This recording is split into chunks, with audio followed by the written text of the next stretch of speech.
And breathe, Oxford fans, and breathe. We can relax until Monday.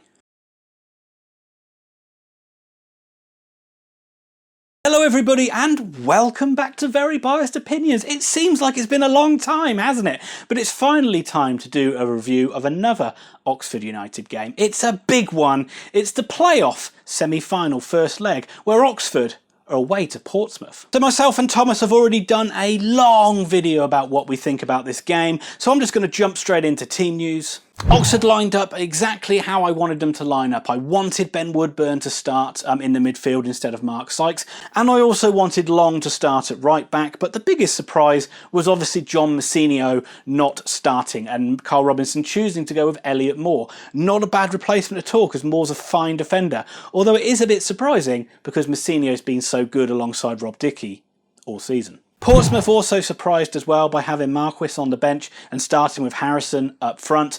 The ever-dangerous Ronan Curtis was playing wide man, but I was also quite surprised to see Ryan Williams on the bench as well. I do really rate him. Obviously, he's an ex-Oxford player and all that jazz. But this looks a very physical Portsmouth lineup, looking like they're trying to bully Oxford a little bit early on in this game. So two sides with identical records going into this fixture. You expect it to be tight, unless you're an idiot like me and think Oxford are going to win 3-0. Let's see how I got on with that.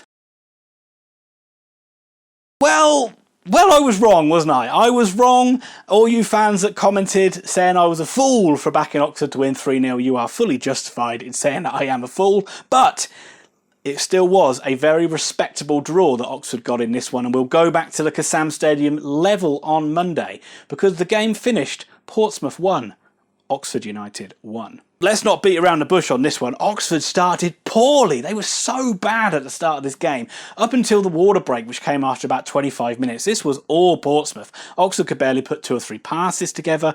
It was like wave after wave of attack. And although they defended well, there were still warning signs, of course. Ronan Curtis hit the post early, and Rob Dickie did his best to give away a penalty a couple of times, but the referee took mercy on him. Thank you, referee. So you were hoping that the water break would clear Oxford's heads a little bit and give Robinson a chance to calm the players down, but it wasn't the case. Portsmouth just got better and better and then eventually scored after 33 minutes. Curtis, who gave us a warning shot earlier on in the game, scored the goal after a fine move by Portsmouth, actually. They went from back to front very quickly. It ended up with Curtis, one-on-one with Long. He got a yard of space and he fired it through Eastwood's legs. There's going to be some Eastwood haters out in force on this one because it didn't look good. He really should have saved it. But shut up all of you. I love Simon Eastwood. Long could have done better in this one, but let's give Long a bloody break, shall we? He's up against Ronan Curtis. Ronan Curtis is one of the best players in the league. Should be playing at a higher level. He's going to make mistakes. Ronan Curtis is going to get the better of him over the 90 minutes from time to time. But I think Long did a good job overall and certainly got better as the game went on. 1-0 down and not playing well. Oxford really needed it to improve, and thankfully they did. They started playing better. The passing improved. The intensity improved. Playing the football we've been used to of like getting the ball down, trying to get it out wide, but playing in a nice style, not playing long ball, playing the kind of controlled, measured possession style that we've come to enjoy this season. We didn't create much though until we got the goal, and thank God this goal came. It was the Portsmouth probably overcommitted a little bit too much. Brannigan got the ball to Marcus Browne in space, and when I say he was in space, he was like well inside our half, so he had a long way to go. But he travelled with the ball a long way, made a lot of ground, got to the edge of the area, and then hit it into the bottom corner. Alex Bass in the Pompey goal will also be saying he should have saved that one. But great goal by Marcus Browne, much needed for Oxford, and yes, we're back in the game. And we got through to half-time at 1-1.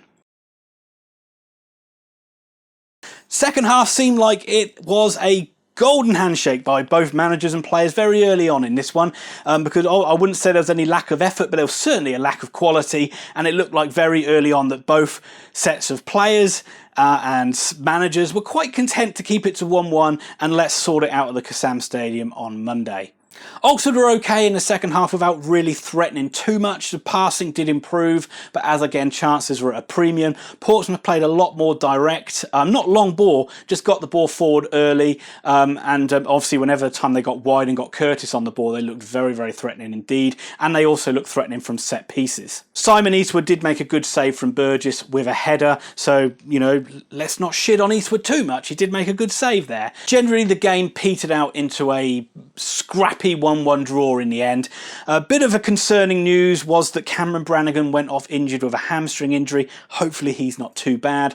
And Ben Woodburn wasn't great in the game. I'd actually say he was quite poor. And Mark Sykes certainly played better when he came on. I actually think Robinson got his tactics spot on, and I think the subs he made as well, he made them at the right time with the right people, and he just sort of kept a level of fluidity and intensity in Oxford's game that we really needed. I think fitness wasn't really a problem though for both sets of players. So there we have it, 1-1 draw. We go back to the Kassam Stadium on Monday. My God, it's going to be about 100 times more nervy than this one was. I was really confident. As you know, I predicted Oxford to win 3-0 going into this game up until about 10 minutes to kick off, where the nerves really kicked in.